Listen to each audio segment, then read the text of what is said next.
ఎలా ఉన్నారండి? ఇండియన్ డైరీకి స్వాగతం. ఏంటండి, ఈ వర్షాకాలంలో వచ్చే రుగ్మతలతో బాధపడుతున్నారా? మరి పూర్వకాలం కూడా వర్షాలు ఇలానే ఉండేవి కదా. ఇంకా ఇప్పటితో పోల్చుకున్నట్టయితే ఎక్కువగానే వర్షాలు పడేవి. మరి ఆ రోజుల్లో పెద్దవాళ్ళు ఈ వ్యాధులను ఎలా తట్టుకునేవారు? ఇంకా పిల్లలకు రోగనిరోధక శక్తి ఎక్కడి నుంచి వచ్చేది? అంటే దానికి పరిష్కారం చుట్టూతో ఉండే వాతావరణంలో కాలానుగుణంగా ఈ ప్రకృతే మనకి ఆ పరిష్కారాన్ని అందిస్తుంది. వాటిల్లో కొన్నిటిని తెలుసుకోవటానికి ఈరోజు మనం ప్రయత్నిద్దాం. ఆషాఢ మాసంలో మనకి పెద్దవాళ్ళు చేతులకి కాళ్ళకి గోరింటాకు పెట్టుకోమంటారు కదా.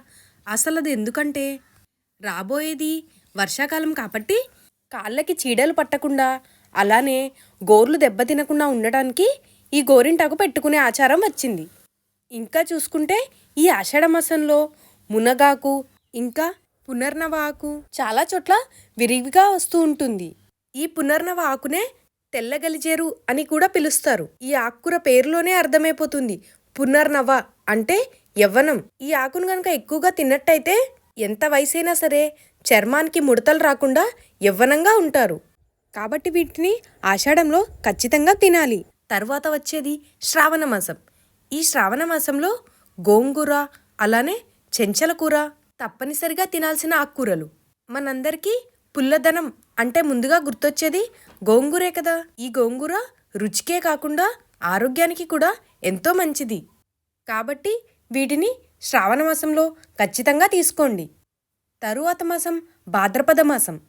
ఈ మాసంలో తోటకూర అలానే పిండికూర చాలా గుబురుగా వస్తుంది. పిండికూర గురించి తెలియని వారెవరుంటారు? ఈ పిండికూరే మన మూత్రపిండాల్లో ఉన్న ఎంతటి రాళ్ళనైనా ఇట్టే కరిగిచ్చేస్తుంది. ఈ పిండికూరనే కొండపిండి ఆకు అని కూడా పిలుస్తారు. అలానే తోటకూర మన ఒంట్లో ఉండే ఐరన్ క్వాంటిటీని పెంచుతుంది.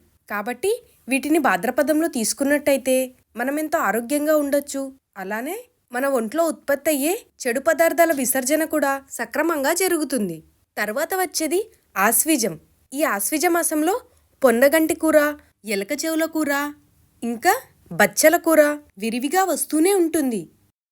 ఈ పొన్నగంటి కూర కళ్ళకు చాలా మంచిదండి. నిజంగా ఎక్కువగా పొన్నగంటి కూర తినేవారికి ఎటువంటి కంటి సమస్యలు రావు. అలానే వారి చూపు కూడా చాలా స్పష్టంగా ఉంటుంది. కాబట్టి ఈ ఆకులను ఆశ్వీజంలో తీసుకోవాలి. ఇలాగా ఈ కాలానుసారంగా ఈ ఆకుకూరలను మనం తీసుకున్నట్టయితే ఇది మానవ శరీర ఆరోగ్యానికి ఉపకరిస్తుంది. ఇంకా శరీరంలో ఉండే మాలిన్యాలని తొలగిస్తాయని మన పెద్దలు పూర్వం నుండే చెప్పుకొచ్చారు.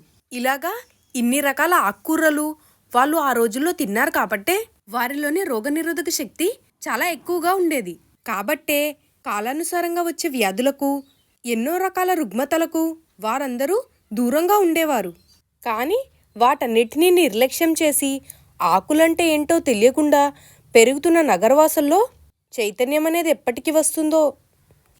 నా ఛానల్ని సబ్స్క్రైబ్ చేసుకోరా అండి ప్లీజ్. అండ్ అలానే నోటిఫికేషన్స్ ఆల్లో పెట్టుకోండి. అండ్ లైక్ చేయండి, షేర్ చేయండి, కామెంట్ చేయటం మర్చిపోకండి. థ్యాంక్స్ ఫర్ వాచింగ్ అండి.